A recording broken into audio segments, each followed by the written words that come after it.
It's time to accelerate. Hi, I'm your host, Andy Paul.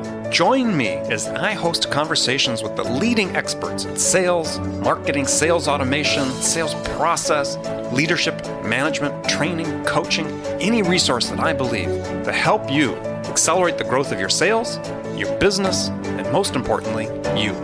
Hello, and welcome to Accelerate.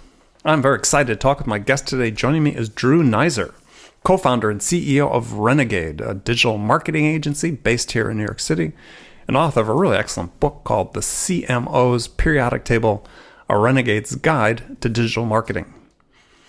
In sales, the emphasis over the past few years has migrated to sales as a service. Salespeople provide a service in the way that they deliver value to the prospect to help them make a purchase decision. But now we're starting to hear about marketing as a service and changing the focus of marketing from being message pushers to value providers. So what that means for marketing and what it means for sales within a company whose marketing is a value provider is one of the topics I'm going to tackle with my guest today, Drew Neisser. Drew, welcome to the show. Hey, Andy, it's great to be here. Well, thanks for coming. So take a minute and fill out that introduction I started with. Well, I run an agency called Renegade, which I've owned outright since 2008 when I bought out my partner's Dentsu. And we service Japanese company, yes. Yes, exactly. And we service chief marketing officers. And as a way to ingratiate myself with CMOs, I started writing about them. And I wrote about them. And it was a helpful way for those CMOs to get some exposure. And it started a conversation. And eventually it got to, hey, Drew, what's Renegade do? And we got business out of it. But the surprise and the unexpected benefit of all those interviews was it was like, I'm Spock and this is a Vulcan mind meld. And I literally just felt like I sucked out the brains and the wisdom from all these different marketers. And in the last 5 years, I probably interviewed over 150 of those, and 64 of them actually made it into my book. And so here we are. That's the world according to Drew condensed into a soundbite. Well, that's good. Well, no, it's funny you say that about the interviews, because I feel the same way about this podcast. Is selfishly, I'm learning more than than maybe the amount of wisdom I'm imparting through it, just from all the guests that I've had on. We've right now, we've already published 100 episodes by the time we're recording this, and by the time this goes out, this will probably be around 150, 160, and so, I'm learning a lot. No, it's amazing. And one of the exercises that I found that sort of solidified the learning was once I, doing the interview is one thing, but then writing about the interview and trying to break it down into a story even further really makes it, sort of turns it from words on a page to ideas and a case in your head. And what I found is that suddenly, let's say that someone has a content marketing issue and they're in the B2C space. Well, I said, let's talk about how Richard Marnell at Viking River Cruises handles content for some inspiration, right? Mm-hmm. Well, boom, suddenly that's a credibility and information that I can share with a client, and it's sort of perspective that would have been impossible to have based on our client portfolio. It's like absolutely, like a lawyer having read every precedent that there is before they go into the courtroom, right? Yeah, or remembering every precedent. Yes, exactly. And so anyway, in the periodic table was a way in some ways to give back, because look, our clients, the best clients are ones that do their job well, right? And there's no school for CMOs, there's no educational program. They just sort of grow up and suddenly, hey, you're a chief marketing officer. And so what we've discovered is that no CMO is perfect. The ones that really are successful are the ones that sort of have figured out, okay, I'm really good at this. I need people around me that are really good at this. I need to do a few things well, right? Set the agenda and follow through on certain things. And so this book and the process of organizing it helped me also understand, okay, what are the basics that every CMO needs to do, right? And those are in the basic elements. And then if we go all the way over on the other side of the periodic table, what are these outstanding sort of, I call them inert fundamentals that are my biases to what I think makes a great marketer, and noble pursuits, and things Sure. that I think are really impressive because they not only help the businesses grow, but they don't create what I call ad pollution. Yeah. Yeah. Right. Well, so let's take a step back and talk about marketing as a service. As I Right. said in the open, I mean, this is something that's sort of come and gone a little bit in sales, but it's coming back more and more. I mean, hopefully more and more too, as we're trying to see is how successful we get with it. That the way that you win a customer, there's the whole, people buy from people they know, like, and trust, but you're really providing a service helping people make a decision.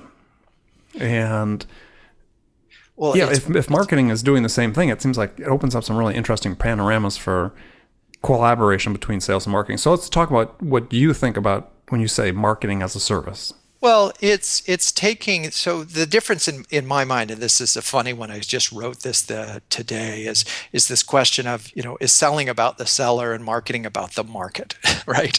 So for a moment, Hey, yeah, in some cases it is, right? right, Unfortunately. and then if marketing is about the market and marketing is romance and selling is consummation, then I'm in the romance business, and the service these days is really a great way to think about romance and getting a customer involved. Whether it's B2B or B2C, they're going to your website, right? They're going to check it out, or they're going to find content out there that exists that will help inform and educate them when they finally come to make a purchase decision.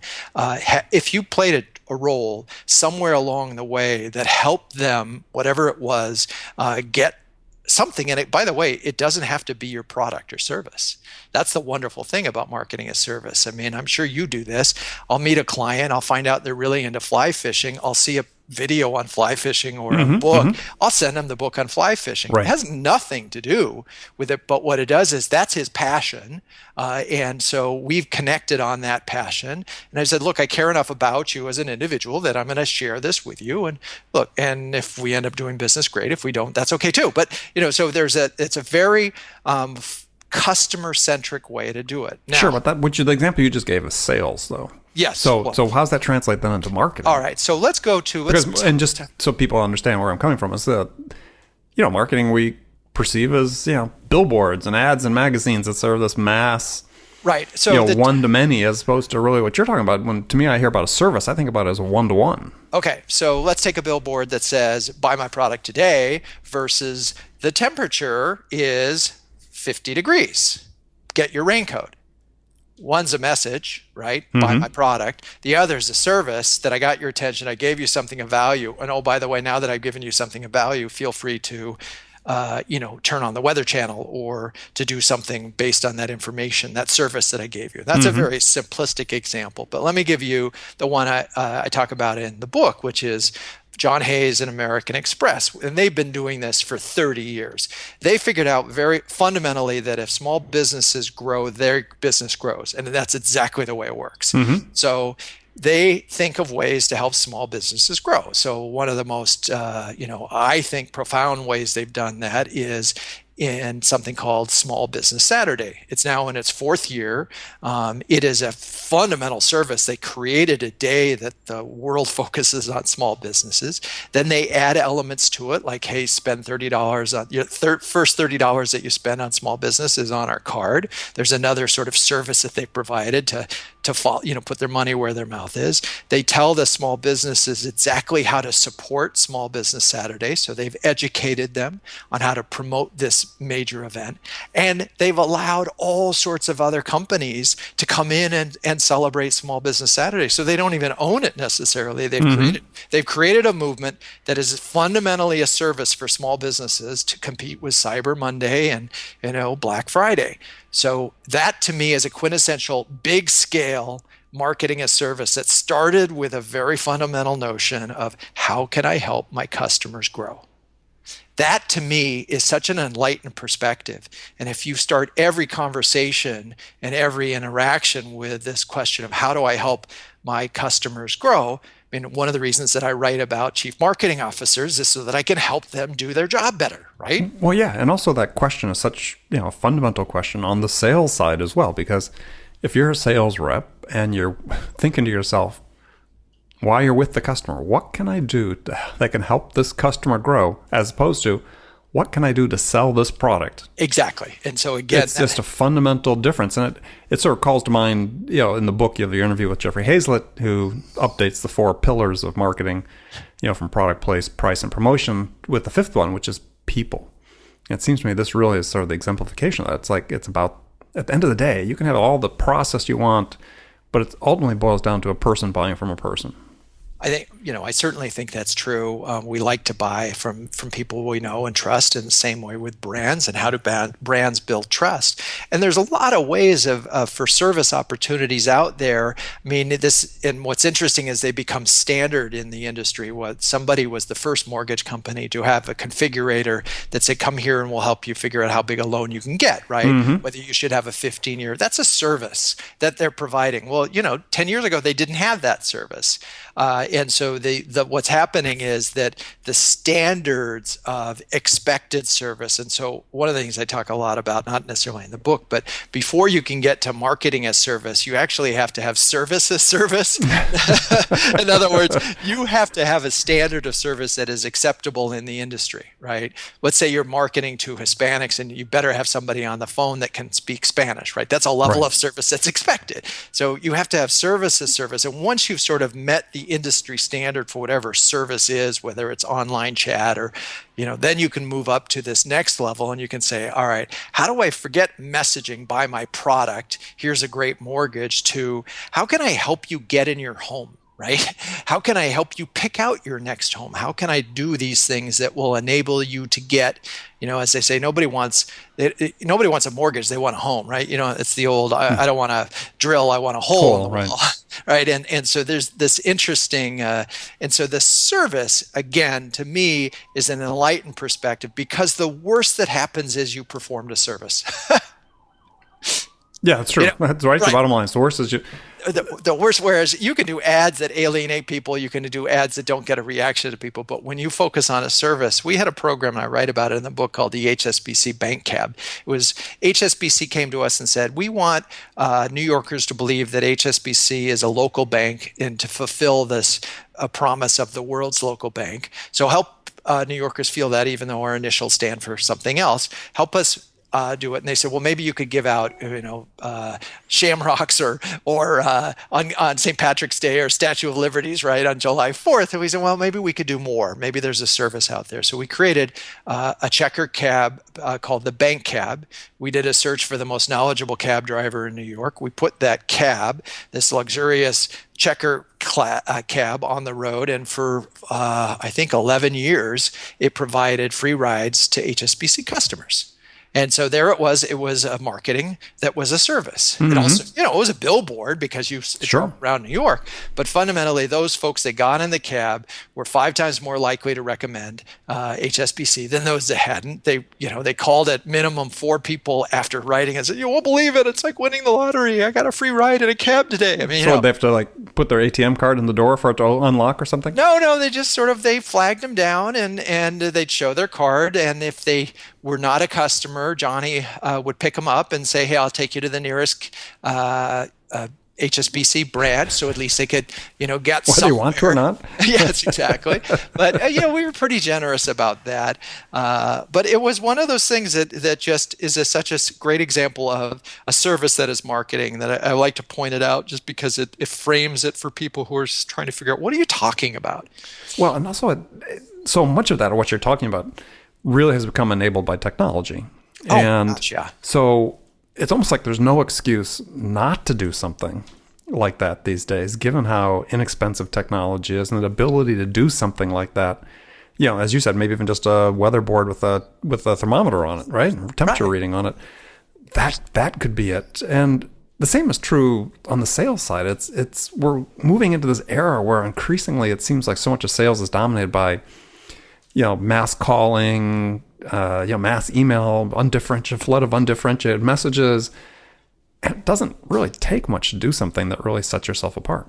Well, it doesn't, but it takes a commitment to wanting to be unique and committing to a strategy. I mean, I think one of the important things in all of this is, marketing is not about one-offs, and they're about campaigns, and so we talk a lot here about content marketing campaigns versus sort of a post on this and a post on that. So it really does. A brand needs to commit, and an individual needs to commit to a uniqueness, and not better or faster or cheaper, but what is it that is essentially differentiating on a grand scale? I mean, there's nothing like IKEA, right? There's just nothing like it there, and every aspect of their supply chain and the way they sell is such that supports their uniqueness, and so individuals can be unique in terms of how they present themselves. I mean, the extreme case is writer Tom Wolfe, who always wore white, right?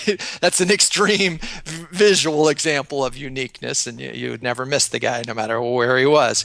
But I think that whether we're talking about personal strategies or business strategies, figuring out what it is that makes you unique, then the service follows so easily.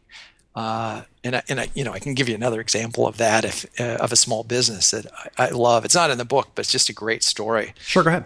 So I'm on the board of the co-op in New York, and we had to redo our hallways. And so we had 3 vendors come in, and we asked them questions about, how do you do what you do? And the first guy says, well, we do lots of things. We do buildings, and we do restaurants, and so forth. And then we said, well, what's your process like? And they said, well, we start from the top and work our way down. I said, well, is there anything else you'd like to tell us? No, here's our bid.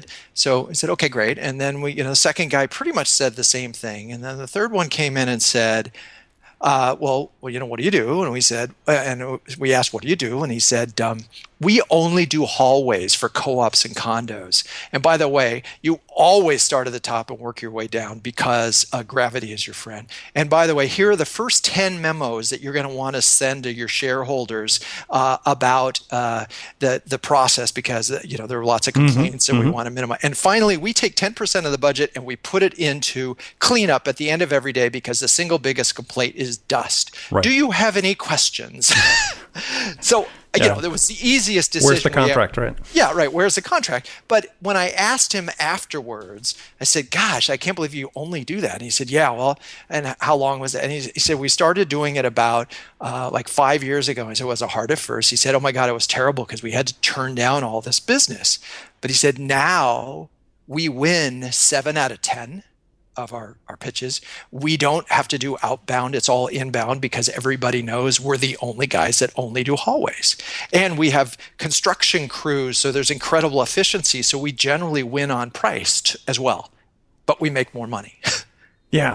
Well, and so, I mean, there's a really interesting lesson there that we're going to come back and talk about after the break that applies to sales. And because well, we'll talk about it. It has to do with sales marketing alignment. So with my guest, Drew Neisser, we'll be back right after this break.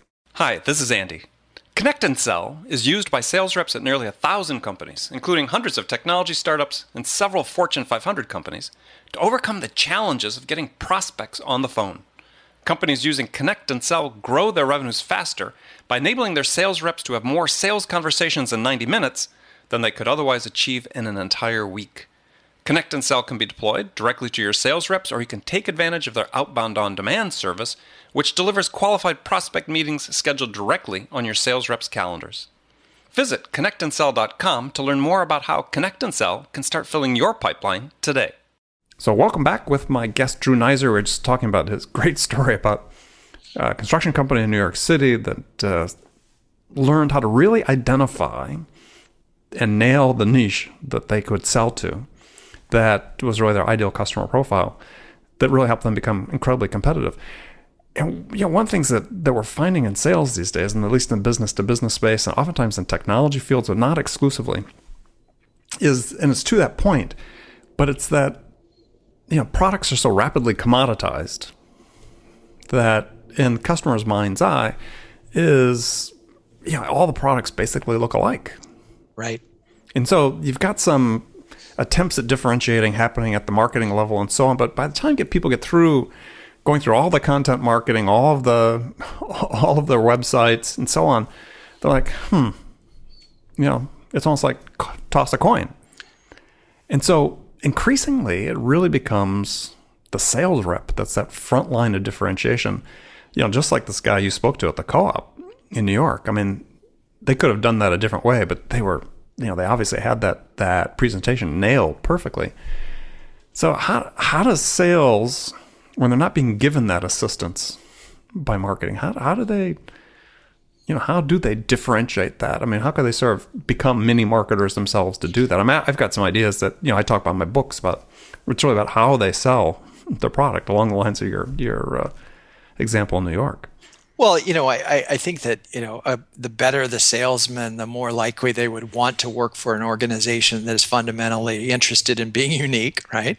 That's one, because if the product that they're selling is in fact unique, then the commitment is there, then the salesperson's efforts will align. But they all think they're unique, though. That's the thing. I mean, I'll take tech as an example. I interview a lot of CEOs and founders of tech companies for this show. And sales technologies, companies selling into the sales space for sales tools. And yeah, they all think they're unique. Right. Well, and then they're not, but they do. Yeah, well, that's a different issue. So then I would imagine that the sales guy figures out, where the most fertile territory is, what the highest propensity to close is, and tries to focus their energy on that customer profile that is most likely to close, right? I mean, I would think that's where they would focus. I mean, the definition of a strategy is knowing who you're not going to sell to. Yeah, well, right? Absolutely. And so the better that the sales guy is, the more likely they'll have an inherent understanding of who it is that appeals to this, and they do the segmentation themselves, and then the uniqueness is through that, right? Well, part of it's through them though too. This is the part that I think is really interesting, is that this whole idea of the personal branding that's becoming more and more important. Yep. Is I'm a firm believer in the idea that, as I said before, is the first line of differentiation in any business to business sales situation is the salesperson. I think you're right. And so you talked in a book, a couple of the interviews of people you had about, one of the really critical things for success over long term is consistency and so your core values. Yeah. What do you, as an individual? As an individual. So how do you figure out what you stand for? Well, it's funny. I actually have a personal brand workshop and a strategy document that I've run a couple sessions with CMOs through the CMO Club, and you do it very much like you do it with a brand. What are your objectives? What is it that you think makes you unique? And I talk about, for example, if you think you're a creative CMO, and that's the thing that makes you unique, is that you're a propeller of creative big ideas, then you better be committed to doing so and have a portfolio of examples and a willingness to take a chance and to take risks, right? But don't say you're a creative, that your brand is creative, and then you're basically a numbers person who can show revenue growth, right? And so I think some of it is projecting. You don't have to you can have aspirational characteristics to your personal brand, but you really have to get ultimately, you have to be able to back that up, right? You have to be able to say that, if I am this type of salesperson, like my word is gold, right? Or all the customers that have done business with me have succeeded as a result of this, right? That you have this 99% retention rate, and my customers love me. Then I want to see 100 customers that this individual could call, right? Because you're the guy that every customer loves and can count on. So I think and those are broad. I think the differentiation has to come in the insight, and it could be a category. It could be it could be just the way you talk. I mean, there's absolutely. Right? You could just be that Southern storyteller, right? Absolutely. I mean, I think that is so important, and salespeople need to increasingly, and sales managers, think of themselves as mini marketers in the sense of starting with that personal brand, because like I said, that is that front line. And the book's been published recently. The book published by a professor out of Harvard, Amy Cuddy, named Presence, talking about first impressions and how powerful they are. And I actually had done research, not even knowing about her book, into first impressions that I wrote about in my second book, because I think it's so critical.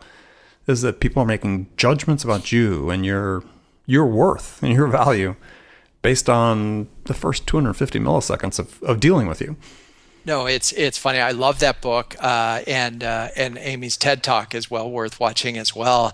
And what's so interesting about what she talks about, it's not just that first impression, but it's the how the body affects the mind.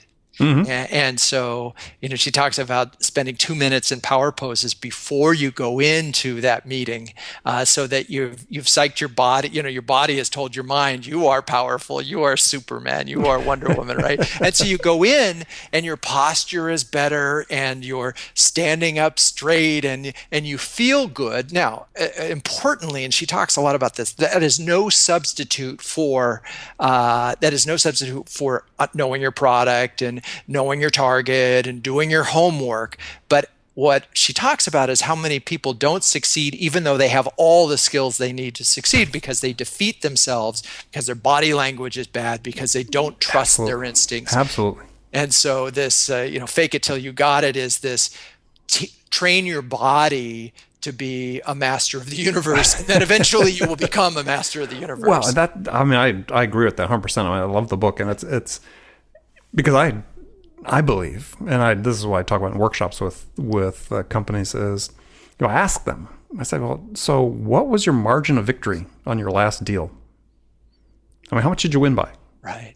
Yeah, did you win by 5%? 10%? I'm not talking about price. How much did you win by in the customer's mind? And the fact is, you only have to be 1% better to win. Yeah. And that 1% could be you're the Southern storyteller. That's it. It's built trust. It's the way the way you carried yourself in the meeting. It could be the tone of your voice and how you use it. I mean, there's studies talking about how people react to people's voices.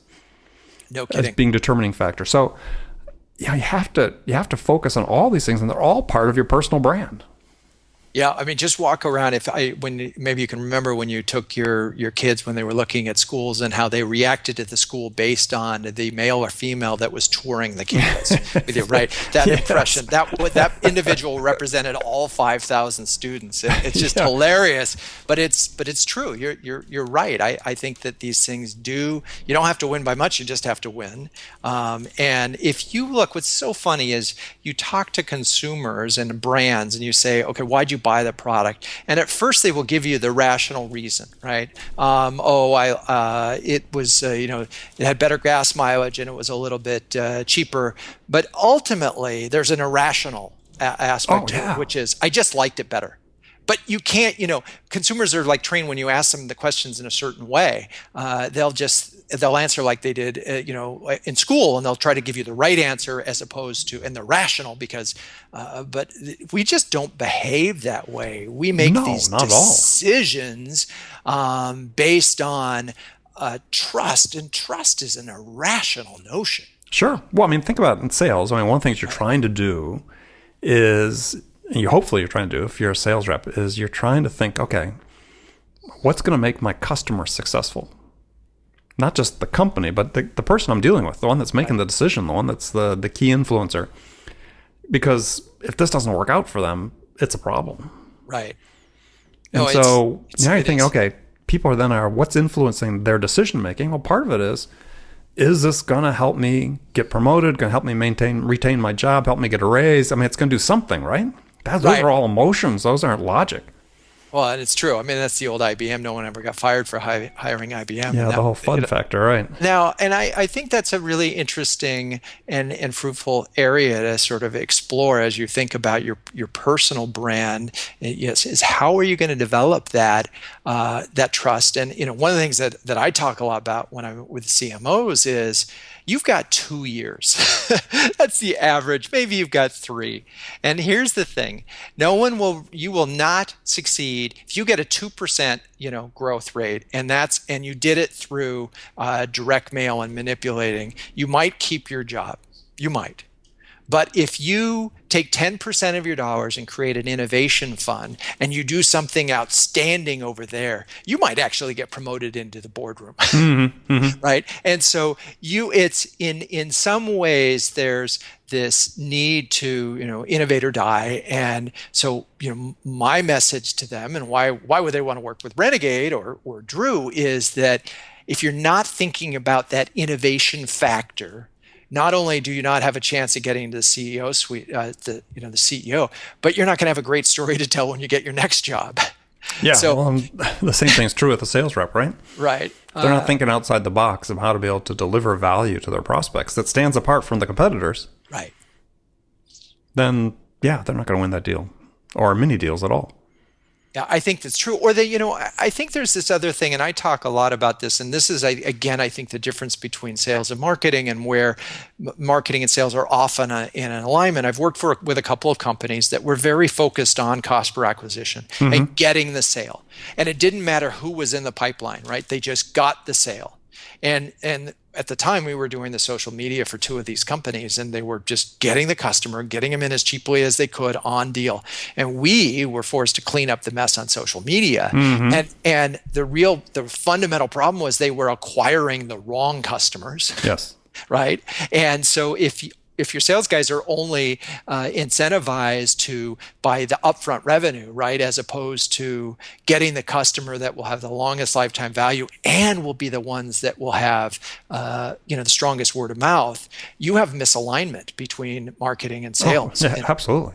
And that's a fundamental problem in organizations, and where it really becomes where the rubber meets the road today is the leakage in the sales first strategies comes out in social media. It comes out in word of mouth. And you've got this, yes, we're growing on 10% sales growth in terms of new customer acquisition, and we have a 15% churn rate. Right. Yeah. And we're being slaughtered on social media. And nobody's getting the marketing guys are getting screwed, paying for the churn, and the sales guys are still driving the customers in the door. And so that's where these two things, why I think organizations are increasingly saying, we need a chief customer experience officer, or the marketing person, CMO, needs to be thinking about that, because if we have misalignment there, and you are what you measure, right? And so if you're not aligned on we want to acquire the right customers that will, and that's so the sales guys are incented for the right customers, and we want to provide this type of experience. Well, if you acquire the wrong customers, you can't get that experience right. Exactly. And so it's a complicated thing, but there's so many things have been written on the alignment of marketing and sales, and I think it goes back to the CEO and that first chapter you talked about, Jeffrey Hazlett, and in managing expectations. What's everybody's job? How are they going to be rewarded? And what is it that you expect from the salesperson or the marketer or the CMO or the head of sales? And if those things are not clear, if it's only top line revenue, you're going to have pretty lousy marketing. Yeah.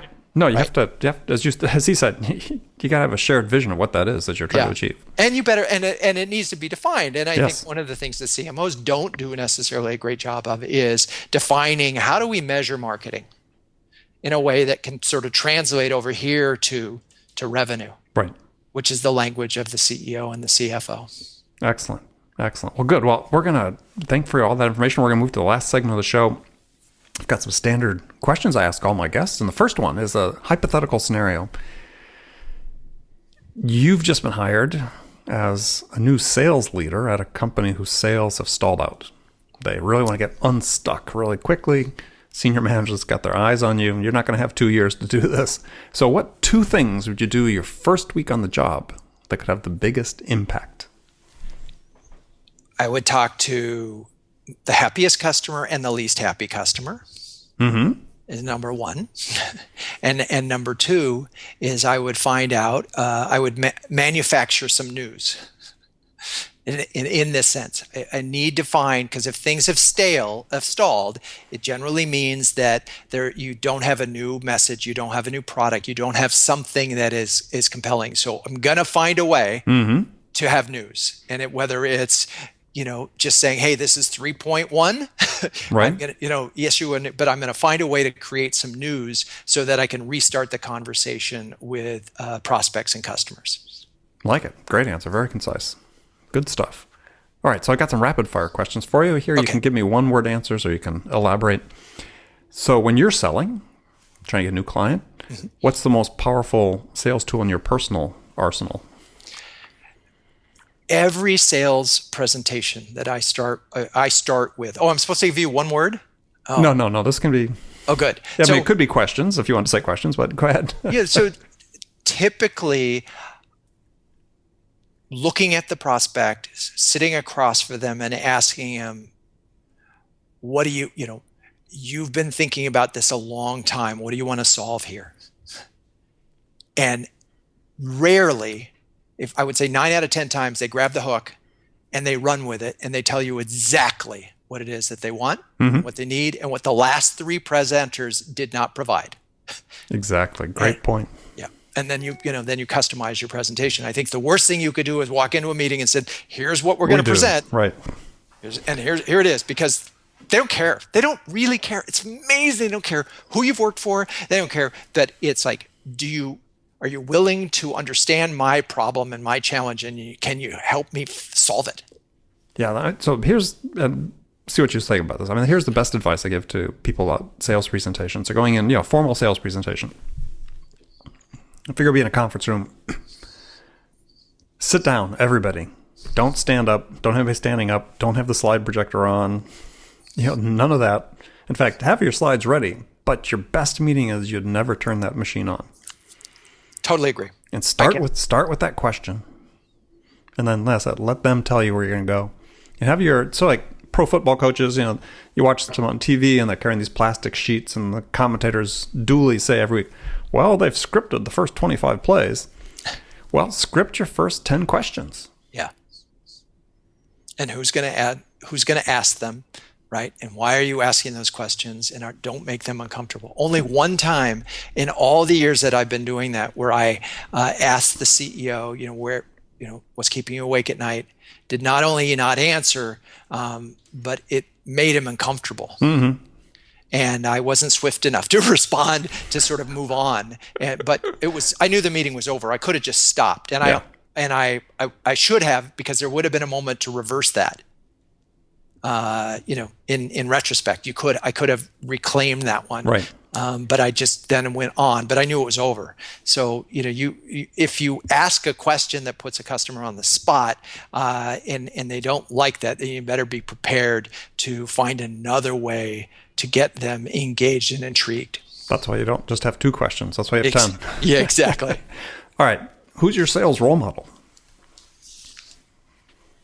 I'm going to take a lifeline on that. No. Let's see. My sales role model, Daniel Lebetsky. He's the founder of Kind. And he tells wonderful stories about before even Kind started, how he wanted to, he was trying to get Zabar's to carry his Mediterranean creams, these sauces that he had. And he just went there himself, and he kept going and he kept going and he kept going, and he would not leave until he got Zabar's. He had 5 places in New York City that he wanted to carry, and he just stayed relentlessly committed to getting those, because those were the right accounts for him. Oh, I love it. I love it. Yeah. Refuse to lose. That's a great one. Okay. So what's one book every salesperson should read? Let's see. Oh, probably mine, of course. Sure. But besides yours. Yes. And mine. But besides mine. So I just finished listening to Presenting Like Steve Jobs. Mm-hmm. And what I liked about that book was that it simplified things for me in a way that I think really makes sense. The notion of having a headline, one that literally for your entire presentation, whatever it is, but think of it as, like Steve Jobs talking about an iPod and saying it's like 10,000 songs in your pocket. If you can write a headline like that for your sales presentation, and then you have 3 key supporting platforms for that, you are probably going to put together a really strong presentation that, because people can only remember 3 things anyway. Oh, exactly. Right. And even that, not for very long. No. And so, but the headlines, they remember forever. And so that was the one by Carmine Gallo? I think that's right. Yes. Carmine Gallo. Yeah. And so I just, it's Perfect. not, it's just top of mind, and I've used it now several times. I went, okay, because I'm not as much admirer of Steve Jobs as a business leader, because he's such a unique individual. Mm-hmm. But I think his presentation methodology could be adopted by anyone who was interested. Okay. Now here's the tough question. Okay. What's on your playlist right now?